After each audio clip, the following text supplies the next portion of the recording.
Okay, thanks everyone. Thanks for joining us here today. It's an absolute pleasure to welcome you here to one of Reform's flagship conference events here on the fringe of the Conservative Party conference. As we swim in that particular ideological pond, we're also joined by slightly different perspectives at times as well. And what an important time to be having a conversation with two leaders of localism here in England. So we're delighted to be joined for a conversation by Laura Shoaf, Chief Executive of the West Midlands Combined Authority, and by, of course, Mayor Andy Burnham from our host city here in Manchester, Greater Manchester Combined Authority. The two combined authorities who, in the language used quite often by central government, are the most mature of that type of local government anywhere in England. So we're here today to talk about the Trailblazer deals, moving beyond the Trailblazer deals, the relationship between different bits of regional local government, which you two are really well positioned to reflect on, and maybe to derive from some lessons not only from the process of that deal-making process, but also from what's going on right now. And I think it might be appropriate to do so. So I'm just going to say literally a few more words to give a little bit of context, not that this audience or these people need any context from me.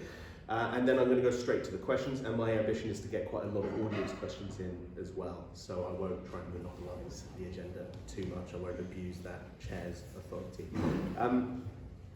So this is a rare opportunity to learn not only about the relationship between different parts of local government in different places, and the relationship between local government and central government, but also to really reflect on one of the fundamental parts, the two ventricles in the beating heart of the local government machine in England, which is to say the officer side, the brilliant civil servants, officers who work every day to deliver on the priorities of local people, and the directly elected or elected local leaders who bring the mandate and the vision, an increasingly important role in these combined authorities as well. And what's this last year been like for that dynamic local government machine? I'd say the last 12 months or so have been something like a roller coaster for local government in this country. I think we can all tell which bit of the roller coaster we might be getting to next. But it started quite high up. The achievement of the Trailblazer devolution deals, which I'm hoping we can talk about quite a lot today. I think for some of us in the policy world, those deals exceeded our wildest imaginations of what could be achieved through that process at this point in our history. And the regional governance possibilities created by those deals are really distinctive. But then other bits of the roller coaster start happening too. For all the experimentation that seemed to be emerging from the Department of Levelling Up Housing and Communities, we also saw instances, and are seeing instances, of central control reasserting itself. A plan for motorists that seems to involve stepping in and curbing local authorities' abilities to set their own speed limits, to decide their own things about low traffic neighbourhoods. And now, of course, today, major infrastructure project changes or rumoured changes without much in the way of consultation, is my understanding, with the local authorities most affected by some of those changes. So let's start there. Let's start that with the infrastructural elephant in the room, see if we can put it to bed. Do you put an elephant to bed? Sorry, that was but if we can, let's try. Is there a version, Andy Burnham, of this rumoured decision that, if handled differently, could have been more acceptable from your perspective? Well, firstly, I will answer the question. Thank you to Reform for putting this event on and everybody for coming. I think this is a fascinating moment in some ways. It could be quite a depressing moment, but we'll get to that with the question. But I think it is fascinating because the dynamics of the country are kind of changing through devolution. And I'm going to come on to that in a second in terms of my relationship with Andy, Greater Manchester's relationship with the West Midlands. I think it's something that's really positive actually about the country at the moment. But to answer the question, yes, because I wrote with the leader of Manchester City Council to the Prime Minister a week ago yesterday to put forward what that solution could look like. Where we're all agreed, and Andy Street with us is completely on the same page, do not scrap the bill that is in Parliament and the process that's gone in so far to build and assemble the land and because that will just set back the cause of building big infrastructure in this country for a long time if it's simply scrapped. However, there is a way in which you could do this that I think could find perhaps more public support even. And that would be to sort of focus on the core of what's called phase 2B of HS2, which is the infrastructure in Greater Manchester. Because all of the infrastructure that will be built here would be shared. It would be the same infrastructure that would support Northern Powerhouse rail trains through our airport, as it comes into the south of Greater Manchester through the airport, tunnelled under much of the city, but then we would say it should carry on as a tunnelled underground station at Piccadilly.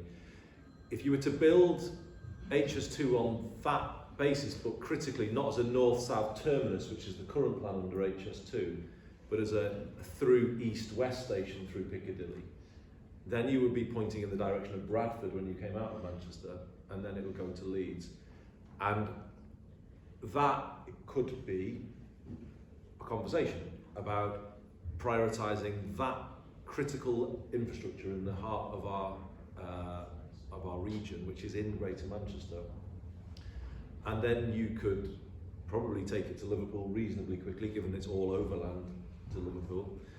And then I would say do the Bradford-Leeds section probably as the third bit of that, because it's more tunnelled. But all of it would have to be predicated on the protection of the line and the route and the land south of Greater Manchester to Crewe and then to Birmingham. And then you could do that phase as the country could afford. And you certainly would do it, because obviously if you had the line up to Birmingham, then you had this, and then you would complete the network, and then it would be a network, and that's what you need here. You don't force a proud part of the world like this to choose. You can have east-west or you can have north-south. Well, London wasn't forced to choose between the Elizabeth line and HS2, and nor should it be forced to choose between those two things. So I think there is a solution.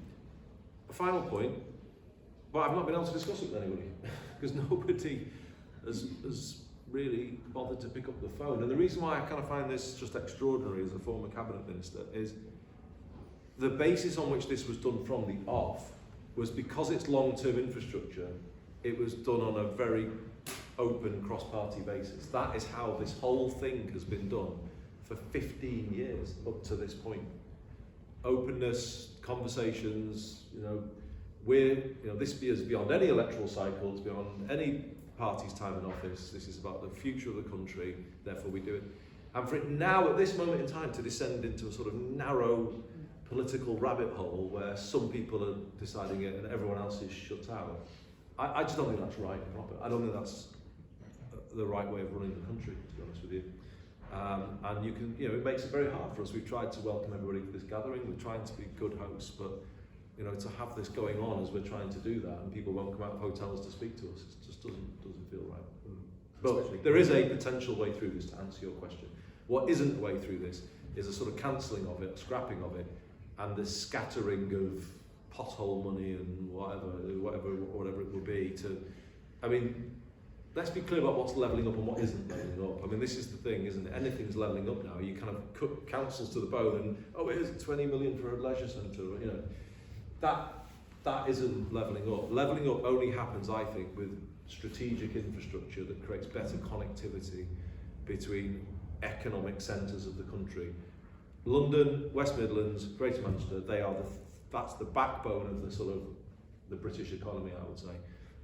And connecting that together creates growth and dividends. That is levelling up. These other sort of schemes where you just, a bit of upgrading of a line here or a building of a road there, or pothole money, no, that is not levelling up. Thank you, Andy. Laura, Andy Street shares a party with the Prime Minister. Have you been more across this decision-making process in central government as a result of that? As an officer, absolutely not.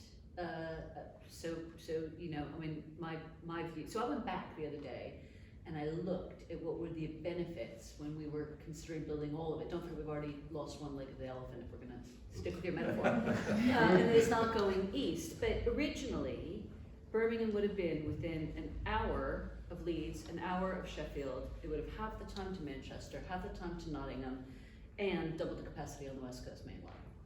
So we are already miles away from what the original intent sort of was with HS2, and I just think every time it gets downgraded further, it's a self-fulfilling prophecy, right? So it's the business case doesn't stack up. Well, no, it doesn't.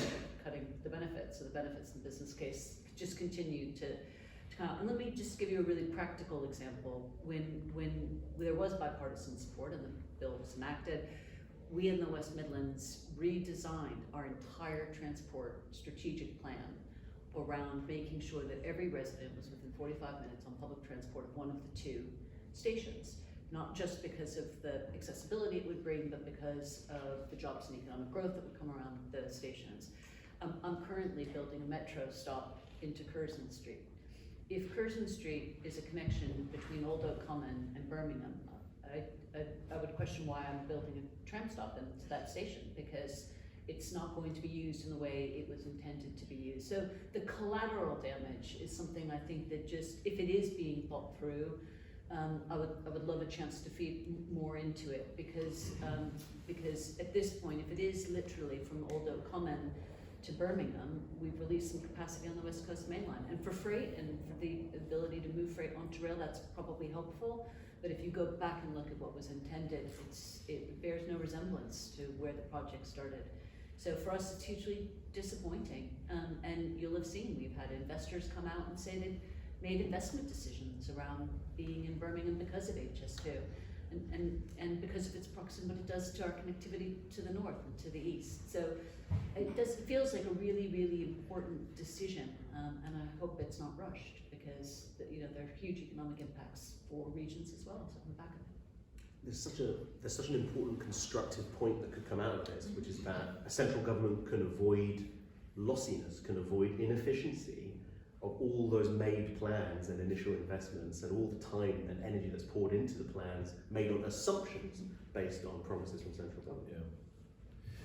Well, I think there's quite a profound point that's coming through here, and it goes to the heart of the way the country has been run and is run, not just under this government, but under any government.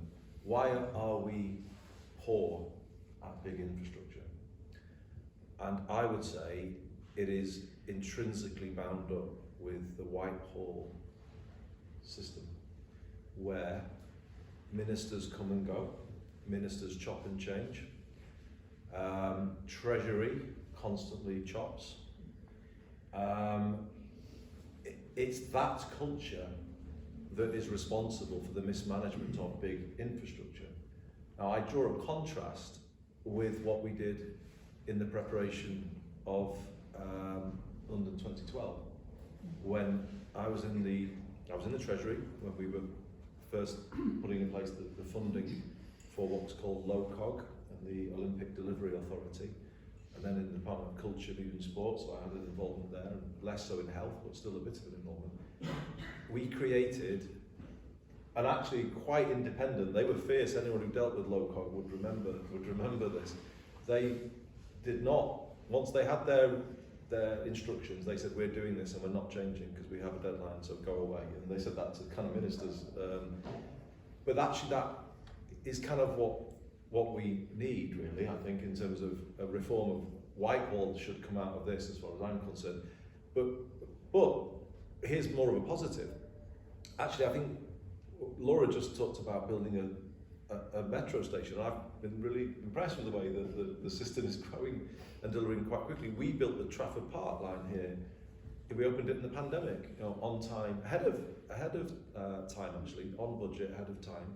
We've just become the first authority in England outside of London to put buses under public control. You may have seen the B network buses around.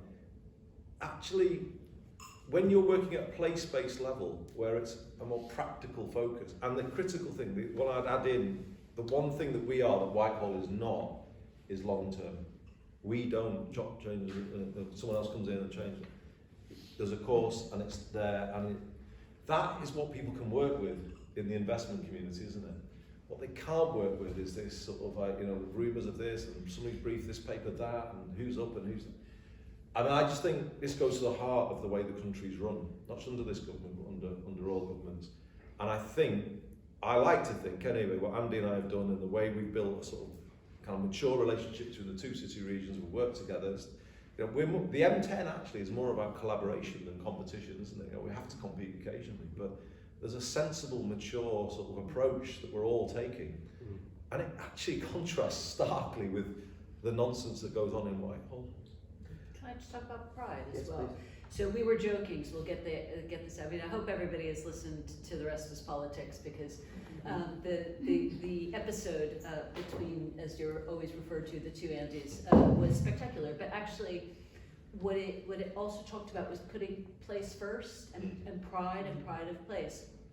And you were asking me earlier how it feels as an officer. One thing that we do have is the people who work in local authorities, the people who work in combined authorities, are proud public servants. And it's an American phrase, but we use it all the time. We're proud to serve. They're members of the team here today. They could have jobs doing anything they want, but they choose to live and work in a place and they want to make it better.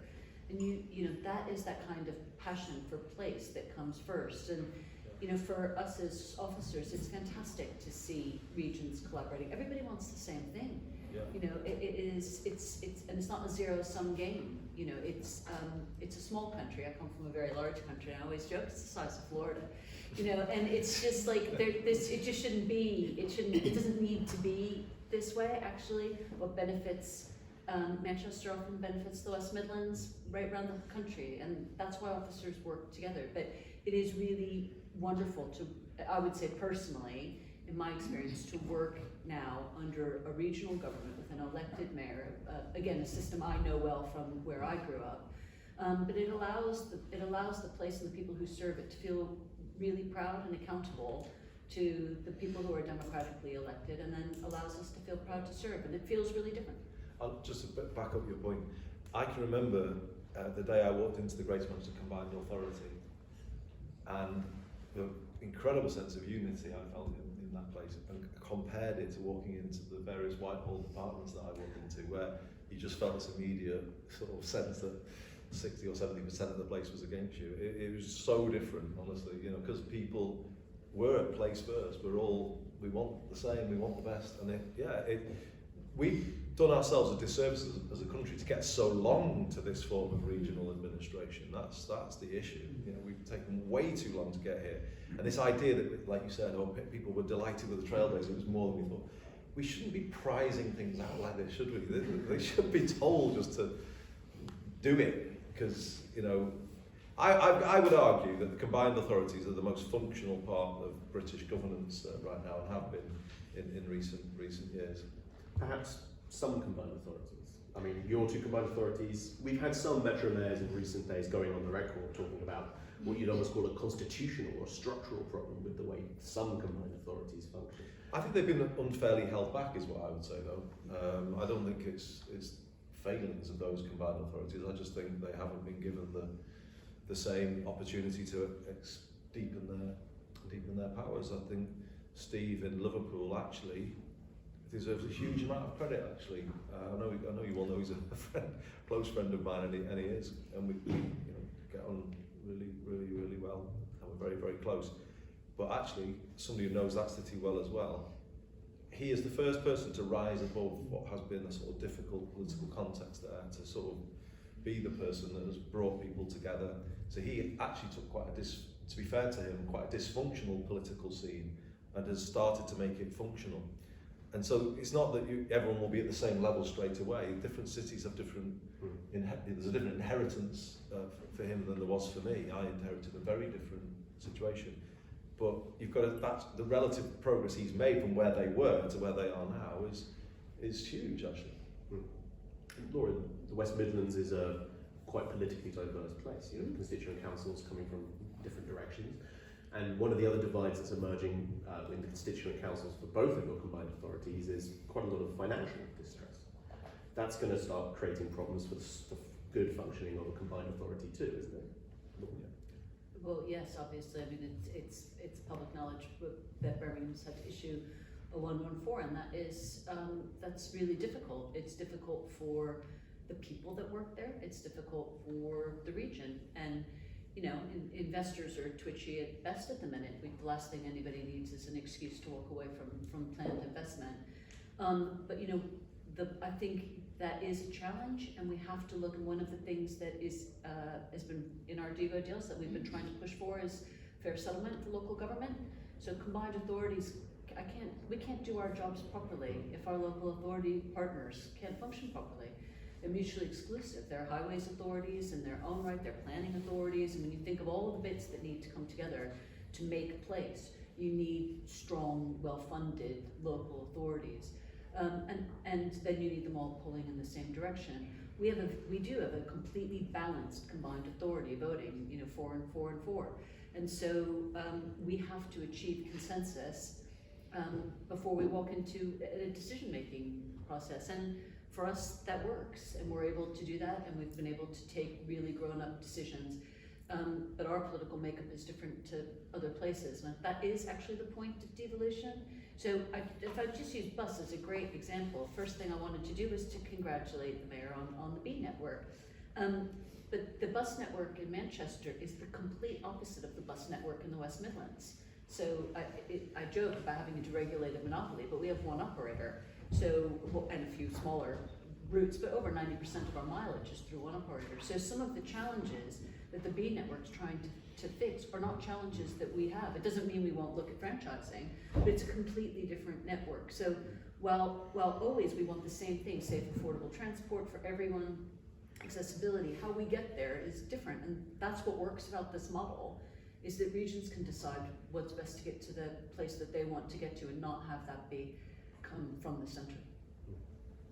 My understanding is that some of the sort of grown-up cooperative relationship you've both been describing, the common cause that you can find again around issues around HS2, that extended to the deal negotiation process for the Trailblazers. What are the big lessons, do you think, Andy, from I think most people would say, a very successful negotiation around Trailblazers? The openness. The openness. I think coming into the role, everyone would expect that the cities would be like this, and sort of, we're doing this, and we're not. To be honest, none of us have worked like that, and I think because of that, we're stronger when we negotiate with Whitehall, because there's no side deals, there's no, there's always an element of areas have their own little conversations on certain issues, but broadly, because we're open with each other, we empower each other by being open. And both Andy and I said to the other 8 members of the M10, we will then also say to you what we're trying to negotiate, so that you can see what we're doing and feed in as well. So we operated it very much in that way, and that is. The English devolution didn't have to go that way. It could have gone a different way. We could have done our own thing individually, and I think that would have set back the cause of English devolution, because people would have said, "Oh, you can't really work with this. It's too confusing. They're doing this there and this in another place." We brought through something called the Greater Manchester Good Employment Charter, which we're linking to public procurement in the city region, and is actually proving to have some real traction. Liverpool wanted to do something similar, and they were about to write their own, and then Steve and I said, no, it's daft, and we'll just use the same one, and then Tracy's using pretty much the same one. So there is an onus on us not to allow devolution to become messy and complicated. And that wasn't a given that would happen, that we would be consistent, but it has happened. And I think because of that, it's more consistent, it's more coherent, but also we're stronger together in the face of explaining ourselves to the business world, but also particularly to the Whitehall world. We literally drafted text together.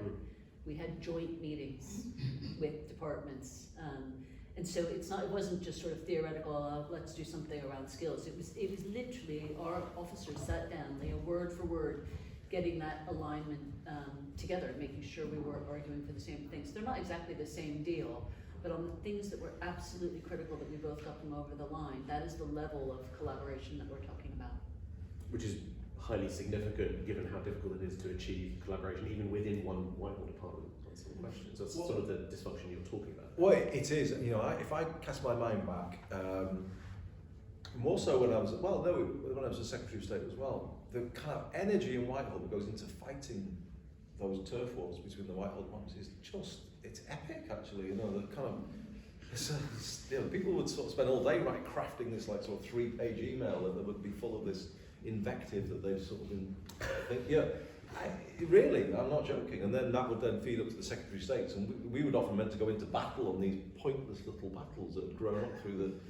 Honestly, I mean, having come out of it, I'm a fierce critic of it. And actually, there's something slightly more sinister about it. If I'm just going to be blunt with everybody, I don't know if people have been following the contaminated blood saga, but I think when it comes out, it is actually quite a damning indictment of the way the Whitehall culture works. As Secretary of State, I was given letters to sign to people saying that people were never knowingly given contaminated blood products. That was a lie. I know it to be so now. I didn't know that, but I do know now. I think what you get in Whitehall is entrenched positions within these departments that they just hold come what may, and the chances of a minister breaking those positions because they find out about it while they're there, and it often won't happen, and it's why something like the contaminated blood scandal can be as it is. The Parliament isn't a sufficient check on the Whitehall system. The parliamentary whip system, in my view, kind of transfers power away from elected people in the Parliament to the unelected Whitehall system, and that increases its dysfunctionality because things like that can go unchallenged. I mean, Hillsborough would be another example. Obviously, I constantly ask that question: how could an English city cry injustice for 20 years when nobody was listening? How? I mean, how does that happen? So I just think what this points to is I think the British state needs reimagining in quite a fundamental way. And we're part of it, what we're doing, but there's no point in shying away from it. This isn't just a nice chat about devolution. I think the whole body politic is wrong here. It's wired in the wrong way. It's wired to support institutional interests, vested interests, not the kind of common, wider public interest. Germany, in its constitution, has a basic law requiring an equivalence of living standards between its 16 länder. If we had such a thing, could this decision about HS2 be made in the way that it's being made? No, it couldn't. Is there an officer's eye view on the dysfunction in Whitehall from you? You did tell me I have to be careful about what I say. It's not my strong point either. I think, let me put it back around devolution. There are many prizes in there, but a single settlement, 5-year settlement, treating Manchester and the West Midlands like a devolved nation, where across 5 pillars we have funding devolved to us, and we are measured then on a very simple set of outcomes that we achieve for the region. If we can really genuinely get that over the line, that will change that relationship. I can't stand having to submit change control requests on funding that is theoretically devolved to us around the city, region, sustainable transport, and the constant call in and the constant getting my homework checked. And we deliver a lot of infrastructure in the West Midlands. We're not perfect, but we know what we're doing. If we can genuinely get that single settlement, and it is given to us in a way that we can flex that funding so we can make 2 and 2 make 5 and get the best thing out of place and have a very simple reporting of we've achieved what we said we were going to do, so next time give us more, and let the strings go. That would be the most fundamental change in the way it feels to work with Whitehall from an officer perspective. And to be fair, Laura, I don't know whether your experience was the same, but I think ours was that this time in this negotiation we felt there were more allies of devolution in that Whitehall world. So trying to be fair to it as well. I think there has been a change, but somebody said to me recently that there's still not a majority of support for it. Would you? I would call it department by department. Yeah. Some very supportive, some less interested. And which departments did you find? Shall I come in? Will that make it easier for you?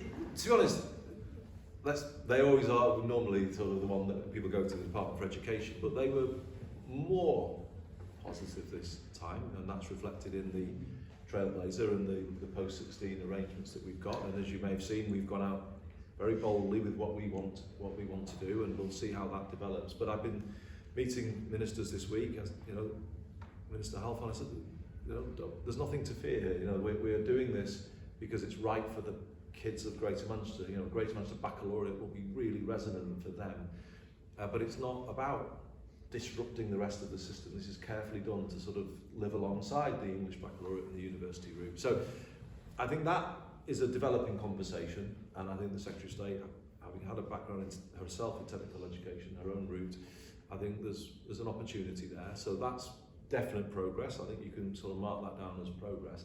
I think the one where it feels like to me things went backwards was the Department for Work and Pensions. And I don't know if anyone from the DWP is in the room. I wouldn't admit it now. A while ago, yeah. Oh, well, your nervous laugh then was interesting. So, at a Greater Manchester level, they are very engaged partners actually. And I think people who work at this level really see how devolution can help them.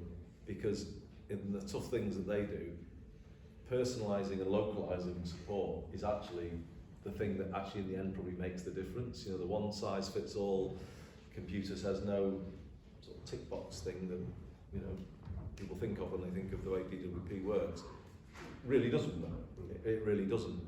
But without betraying any confidences from the discussion, what it was kind of put to me when DWP were resisting a bit going deeper, and you know, which I think they should, because I think we'd spend public money in the benefit system a lot better than more, not the rates of benefits, I'm not talking about that, I'm talking about how the money is spent, who it's spent with, more with local organisations and charities rather than with these huge entities at the national and international level. The reason why I think we hit a stumbling block was because DWP has got a culture where it wants to let these vast regional contracts to large entities and drive down the unit cost and all the rest of it. And basically the kind of feeling came out that they didn't want a Greater Manchester sized hole in their big regional contract. So I kind of felt what the process exposed to me was that the whole way of DWP running itself, they'd allowed little projects so far, a bit of a project on the work programme for people with long-term health conditions, they'd done that okay to this point, but when actually it came to looking at their entire business model, they then didn't, or they couldn't feel able to change it. So in some ways devolution is hitting that point now, where you've kind of got to go over a hump and say, oh no, we actually believe in this, therefore we're going to change that whole model of these massive regional contracts that don't deliver much value other than they tick a box for the Treasury because they've driven down the unit cost to a certain point. So that was a big experience, and DWP, it kind of emerged as a sort of one that was kind of least, we were kind of like that with them. Interesting. Youth unemployment is a really, really serious and complex issue, and it is one that the West Midlands, if our leaders were in the room, they would say what they want more out of this deal is more levers to use to try to deal with youth unemployment, which nationally, but even in our region, is going the wrong way. Well, let's talk about what happens next. I said a few months ago, when we last hosted you actually, Andy, when we closed that conference, that it felt like there was a risk that we might look back in a decade or two and say, that was it, that was the high watermark. We reached the very peak of the wave of devolution when those trailblazer deals were enacted, when hopefully those civil settlements come through in the next spending review. I wonder if that risk has intensified even in the last week or two. And I wonder if one of the imponderables we need to address here is what Labour's vision for devolution is going to be. What's your understanding of the direction of travel? So just on that though, I wouldn't be so pessimistic. I think it's more a reflection of the current cycle, the parliamentary cycle, rather than a long-term thing. I think Michael Gove did, as I've said repeatedly, a tremendous job with the Trailblazer process. It was constructive, it was evidence-based, it was well handled by officials on all sides and in government as well. Everyone could feel pride in it. And Deanna Davison, I don't know if she's at the conference, but she deserves a huge amount of credit for the way she handled it as well. That was a really good process. I think to get less charitable, I think what we're seeing at this conference is the start of the long campaign in the general election, and I think we're seeing, I'm going to get really political, some sort of desperate moves from a dying government is what we're seeing. and I can speak with experience because I was in one once. So I recognise some of these things when I see them. So I honestly, I just find it a great irony that anyone might stand on that stage behind the banner, long-term decisions,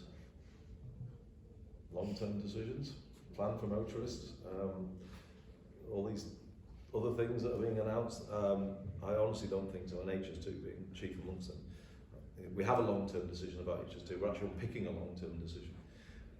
So therefore, but then again, you get into election campaigns, funny things happen, things get volatile.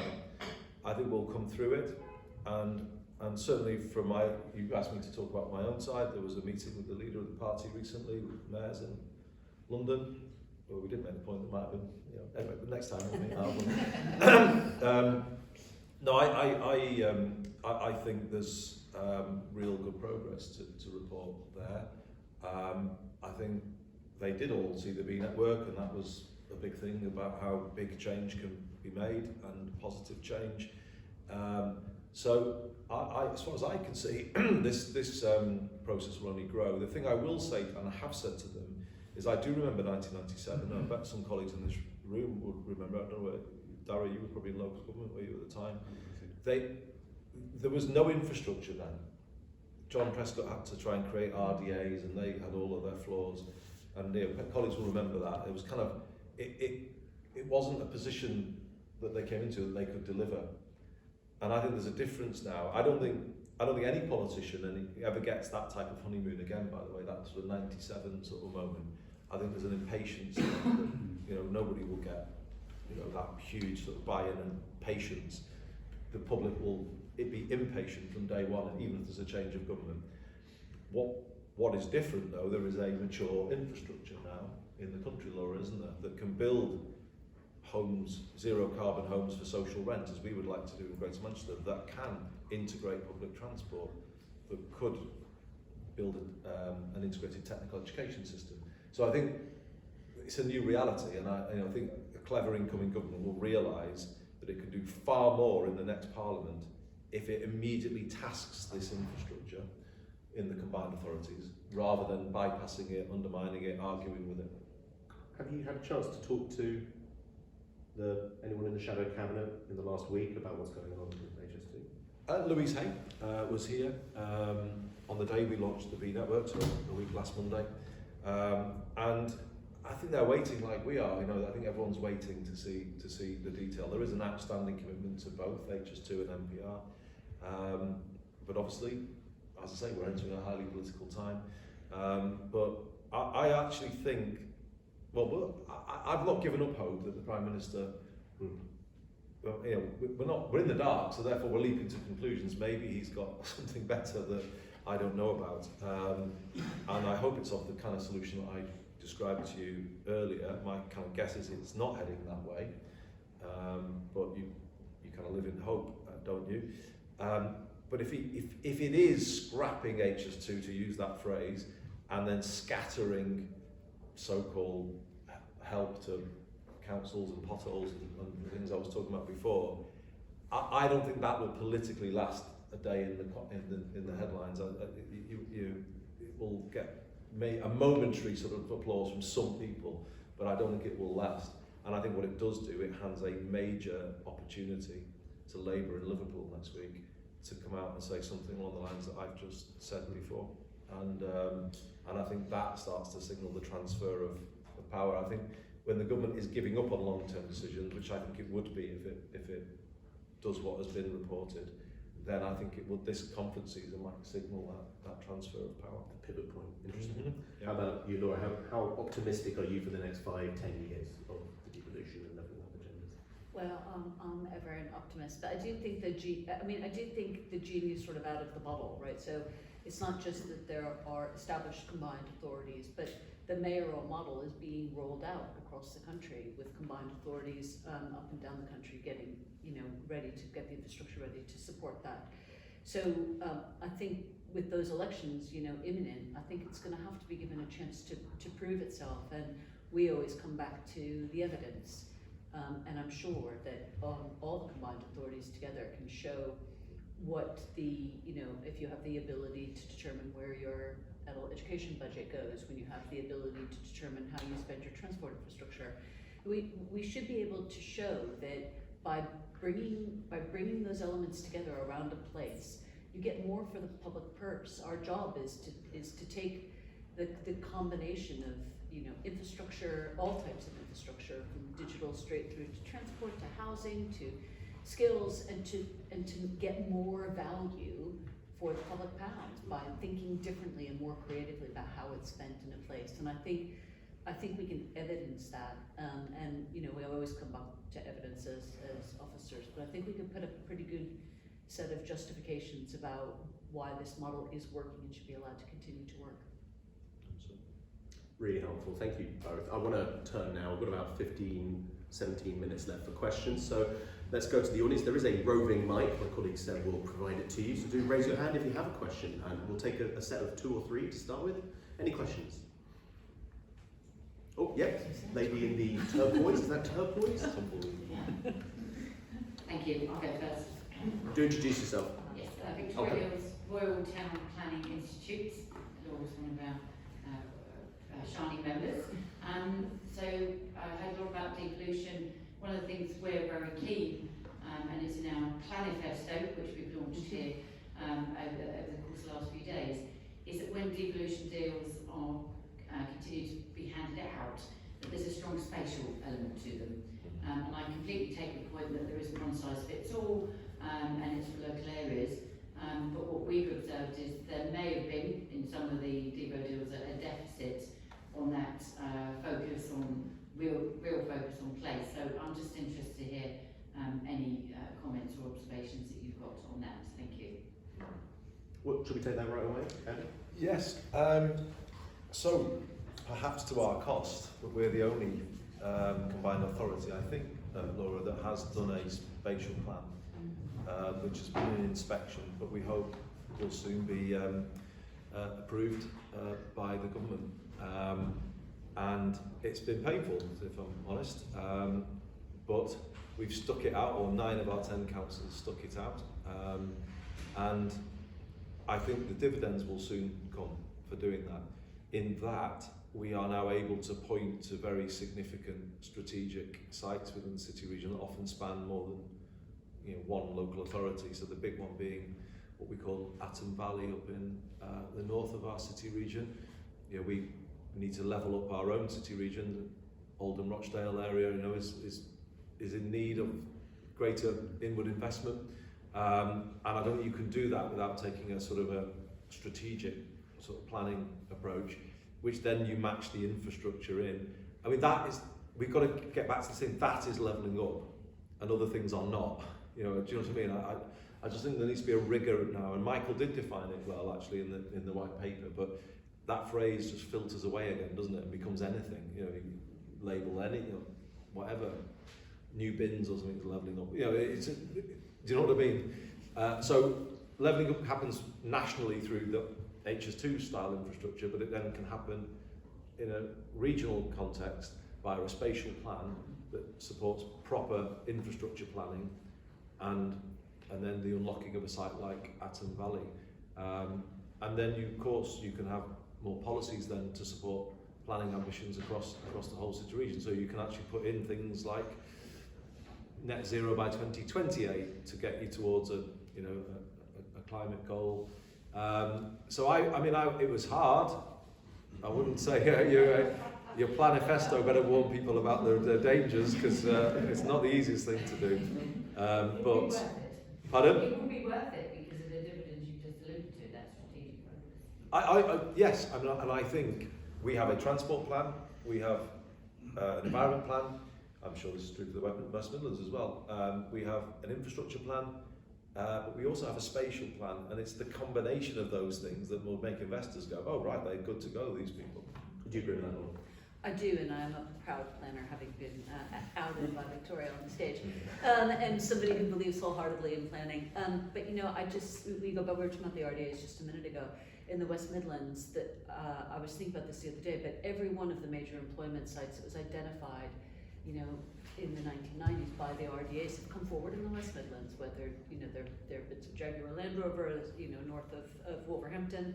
So there was some real value in what the region does to come together. In levelling up zones and investment zones, which we're working through as part of the deal at the minute too, we're starting really bottom up with our local authorities. So what is the place plan for this place? What is that?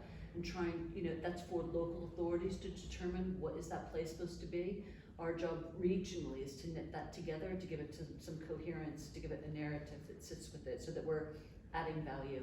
And let's be honest, there's always a tension between local authorities and combined authorities about who's doing what, and that plays out all the time. And it's just a real thing that you can just need to name in the room. So being, as a combined authority, we're trying to always make sure that what we're doing is adding value, or it's something that can only be done at a regional level. And it's been a great example of the benefit of doing some of that regionally. It's really important.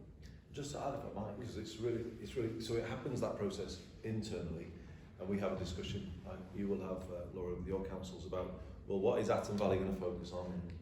You know, in that context, University of Manchester and advanced materials, and so that starts to demonstrate the north as how the city is helping them. But then you would look at more towards the west, where there's a sort of hydrogen cluster, and you know, so you start to sort of help the city region, and obviously Media City is an early cluster, and that's already here. So this process where everyone starts to see where they fit into the jigsaw becomes quite a good thing, actually, once you sort of get a specificity for that particular area.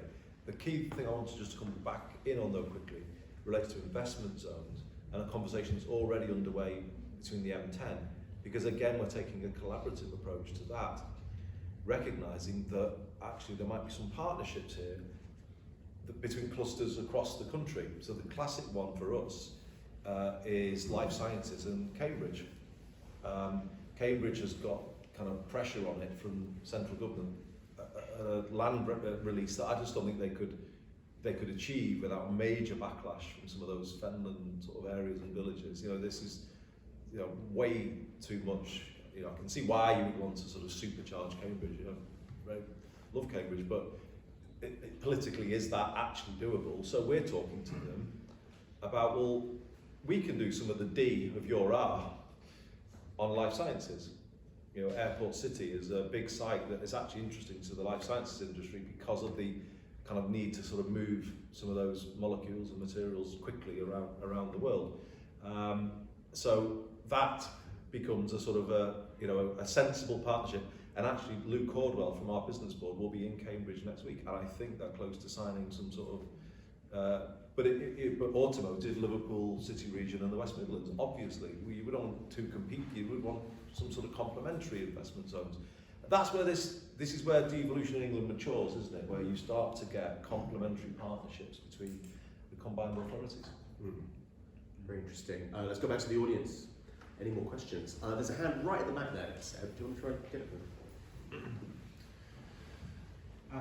Contact yourself. I'm a lecturer in urban planning at the University of Manchester, and that was a very insightful talk. Thank you.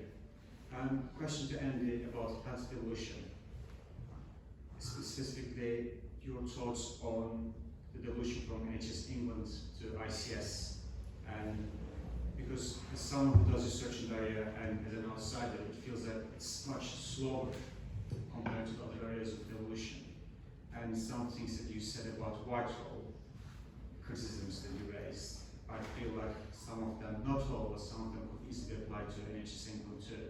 And given that you're pastoral in the cabinet and you've all the recent deals with the NHS England ICS, I might just be too cynical, so I don't know what you think of that. No, I don't think you are being cynical. I think there is a real issue there. So we had health devolution for 5 years before the integrated care system reform. And to be honest, just to be fair, the ICS, the ICB and the ICP, which are all the, kind of, the instruments of this change, they're all a more devolved system for health than we've had before, and they're a joining up of the players at a local level or a city region level than we've seen before. The jury's out on them to some extent, but at least they could be a vehicle for deeper devolution. I think the problem has come, it's at a time when the NHS is in distress. So you're having a sort of NHS England focus on what people call the constitutional standards, 4 hours in A&E and the 18 weeks and 2-week cancer. And that, in the NHS context, always will sort of drive a more kind of centralist approach. But what I would do in the health context is separate population health from health services. Because I think the devolution win comes in the population health space, as Laura was saying before, where we can join the dots in communities. You know, the work we were doing on school readiness pre-pandemic, that was a very much sort of multi-team approach, using data from health visitors, but then giving it to colleagues in children's services and schools. And we'd closed the gap with the rest of England on kids on free school meals for school readiness pre-pandemic, and it's sadly gone in reverse since because of lockdowns. But that it was real progress, and the Lancet found that we'd had a big impact on life expectancy faster than expected, and it was largely because of our work on population health, the work we did on homelessness that our health service contributes to. So we have a scheme called A Bed Every Night, and I persuaded the health service to fund it. They said at first, oh no, we don't fund hostels, we don't fund beds. But I kept saying to them, but the health of people who are not in those hostels or beds is like physically deteriorating in front of your eyes. You know, it's more urgent than smoking even, and you know, everything else that you fund. And to be fair to them, they backed us. And so schemes like that came through, and I would say, you know, helping people have a place to go every night rather than sleeping rough does a massive thing to protect people's physical and mental health, and actually stops premature death of people who die as rough sleepers. So that is where some of that change came through, and we are fiercely defending those gains in population health. We've got Eve Holt in front of you, who's been behind a major drive on physical activity, and we increased physical activity rates here faster than the rest of England in that period between 2017 and 2020. So you're right, there's been a bit of an interruption, and we feel the ICS reform has kind of interrupted the arrangements that we had, and they've not resettled again yet. But I think if driven properly, the kind of vehicle they've given us could actually be quite devolved if it's done properly. I should add that Reform will soon be bringing out a rather radical reimagining health paper, which may or may not put a cap on certain thoughts. We have time for exactly one more question. Yes, sir. Hi, I'm Andy. I'm a community worker in Sheffield, but I'm part of the We're Right Here campaign. And you've been a very powerful kind of advocate for devolution over a long time for me. So I suppose my question though is that daily we're dealing with primary care and the impact of trying to have a voice for our community within that system, and advocating for devolution to go a lot further down through the system than we've talked about today. So I suppose my question is, if you're successful and you get the devolution deal that you need, and I really hope you do, have you a plan to continue to pass that power down? Because the need for local voices and local solutions is, there's a really growing body of evidence from New Local, from We're Right Here, that devolution needs to come all the way down. Sometimes we call that the double, triple. I think that's a bit old-fashioned, that language, is it? Can I go to Laura first? Yeah. Well, there's a principle in the West Midlands that things should be delivered at the most local level possible. So if you start with that as a principle, then that is where local delivery should happen. Not everything needs to, you can't deliver transport at a hyper-local level, but when you are talking about things around well-being, around community need, around youth unemployment, those things that can be delivered at the closest level to the people, that's where it should be delivered. So for us, we just start with that principle, and then have to work through it. Again, I don't want to sound like a broken record, but one of the biggest challenges we have is that a huge amount of grant funding flows through combined authorities, and that grant funding has conditions on it. And it's those conditions that then determine how radical you can be around thinking about double and triple devolution. So it can feel really frustrating to be in a combined authority area and go, well, you've got all that money sat up there, why can't we have it? Well, we can't have it because it's come with all these conditions, which mean it dictates exactly how we spend it. So the single settlement, again, you know, it will sound like a broken record, but if that money can come with those sorts of liberties to do those things and say, just judge us on our outputs. If we decide to give that money to the community to deliver that output, that should be the decision of the region, then that would be, it would make getting that money out the door so much easier than it currently is. Well, we would absolutely agree with you and agree with the principle that Laura just outlined. I think you've got to understand what's the role of the centre, and if the centre is Greater Manchester in this model that we've got, what's our role and what's the role of people at that very local level. I think that both have a role, because I don't think you need a sort of complete things going in a very variable way.